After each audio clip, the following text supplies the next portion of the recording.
Meet Sharon Acera Honor, a 44-year-old farmer whose journey from humble beginnings to agricultural excellence is nothing short of inspirational.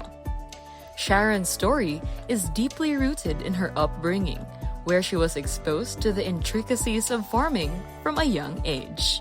Kami sa gamay pa mi, nagdako man gyud ko diri sa uma, diri na ko nataw. Kami gyud ang nangunay sa uma. Every Saturday naagid mi sa uma, pag Sunday na sa simbahan. So from land preparation motabang na gyud mi sa among parents hangtod sa harvest, hangtod sa post-harvest, no?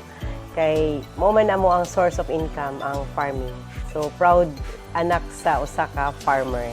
But it was in 2019, during her tenure at Del Monte International in Davao del Norte, that she truly delved into the world of rice farming and agricultural technologies. Here, she was introduced to the Rice Competitiveness Enhancement Fund, a program designed to bolster the productivity and competitiveness of local rice farmers. Actually, sa Davao region pa ko, katong nag-work ko dito is i-invite ko sa usa ka farm school owner nga mo attend og PUT sa RCEP. Then dito na ko nahibalaan ang katong mga opportunities sa RCEP. Naka-decide pud ko na mobalik diri sa Agusan kung asa ako ang naakoy gamay nga luna nagibilin sa among parents para ma-open na mo ang Seglo Integrated Farm. Armed with newfound knowledge and inspiration, Sharon returned to her roots in Agusan del Sur, determined to implement innovative practices on her 1-hectare farm, Seglo Integrated Farm. Drawing upon her academic background in Bachelor of Science in Agriculture from the University of Southeastern Philippines, Sharon transformed Seglo Integrated Farm into a beacon of agricultural excellence. Her commitment to innovation and sustainability is evident in the diverse array of produce cultivated in her farm.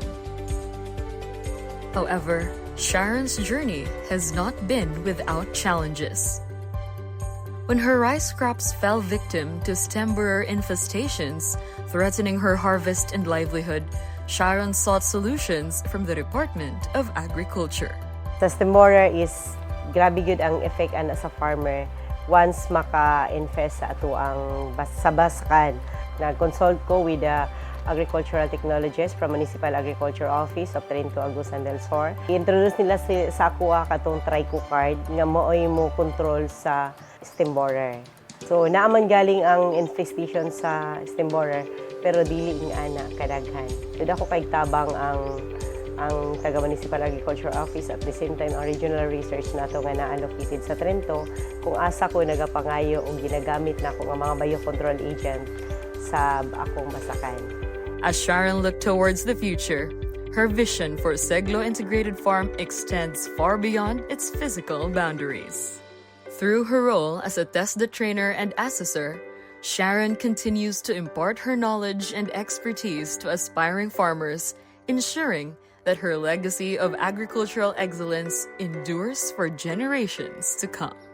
Ang life karon as farmer nga na ang RCEP dako kaayo kabag-uhan. Kay sa unang panahon, magpalit pag similya or mag-produce mig amo ang harvest. Pero karon tungod sa RCEP na nay libre nga abono na apay cash assistance. No, actually naka-avail me cash assistance at the same time anda ko kayo nga impact para sa ko is kanang nahimo kong learning site sa RCEP. Sa connection ako sa TESDA nga nahimo kong farm school, daghan pug kaay kog na naabot or natabangan nga mga farmer nga natudlo pud namo ang mga bagong technology pinaagi sa budget sa RCEP. Sa amo ang panginabuhi, dako pud kaigtabang ang RCEP. At the same time, ang nakabuot pud nako akong pangandoy nga mahimo ko extension workers. Isa gid na sa akong pangandoy magtudlo sa mga farmer. For Sharon Acera Honor, farming is not merely a livelihood, but a calling. A calling to serve her community, empower her fellow farmers, and shape the future of Philippine agriculture.